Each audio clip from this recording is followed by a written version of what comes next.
Your biggest concern with Max going into the game now?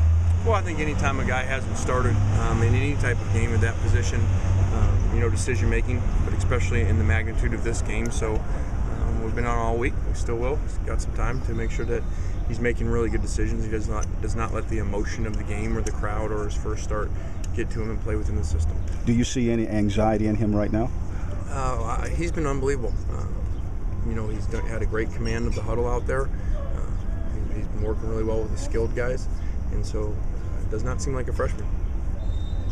The things you can do physically with a quarterback in terms of hasn't had to throw the ball in a game and a big strong arm like he's got, like warming up a baseball pitcher or something. There's some things you do with a guy like that first start.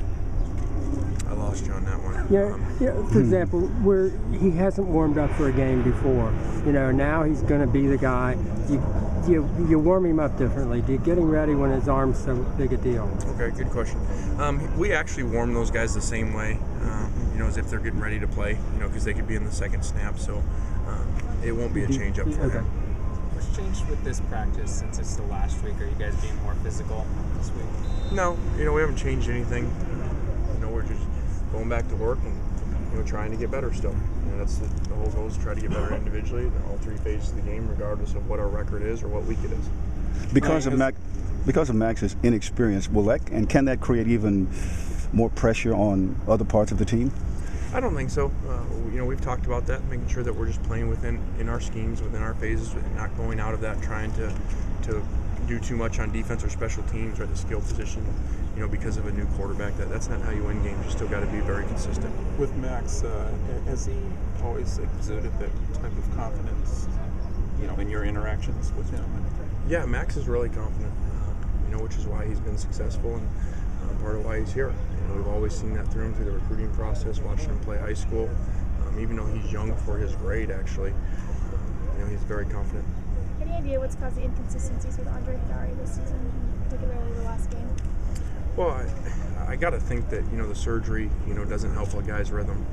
For a kicker to have surgery on your knee, in the middle or partway through your season, has to affect you somewhat. So I got to imagine that's playing part of it. And going into Saturday, how much confidence do you have in his ability if he needs to go out there? A lot of confidence. We've got great confidence, and we won't change the way that we manage situations. Just because the guys had a rough couple weeks.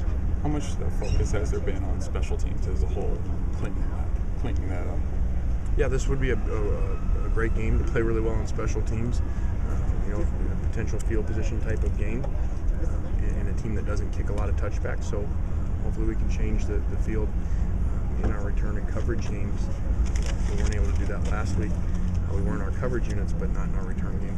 When you look at their stats and only giving up 9 touchdowns all year, you're a guy who's conscious of numbers. Does that jump out at you? Sure, it does. You got to figure out why that is. They do a phenomenal job in the red zone, but where they really, for 2 years, have just done a great job. We were fortunate to score twice in our 2 shots last year, but they've done a great job in the goal line. You start looking at their goal line row, people just don't even make yards. They lose yards most of the time. So credit to really good physical players and a really good scheme too. Do you like the fact that this is a team with a little bit more of a traditional offense as opposed to the spread schemes that you guys have had to deal with last month? Yeah, I think that's no secret. Over the course of time here in our 3 years here, we've played much better versus traditional teams, and you can look at the points in our last 2 years versus these guys. We've done a better job. So yeah, we do like that. Has the team completely turned the page from the disappointment of last week? And if they haven't, what have you done to kind of make them forget about that? Yeah, they have. This is because of the magnitude and the build-up for this game about a team potentially going to the national championship. I think that it'll never truly be erased, but we've definitely moved on. Now, you think these guys appreciate the rivalry and what it means for former players and stuff like that? But we try to work on that. I don't think that's natural to them. Just that is what it is. It's what we live in nowadays. We're dealing with 17, 21-year-old kids, and for whatever reason, they don't come in here understanding that. So we work on it. Do you think that will change if Notre Dame if they're able to sustain this over a period of years where they're once again you know, in the discussion every year? Yeah, that'll naturally change it.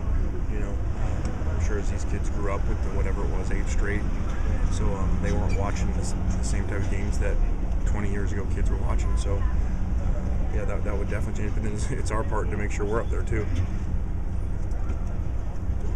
All right. Thanks.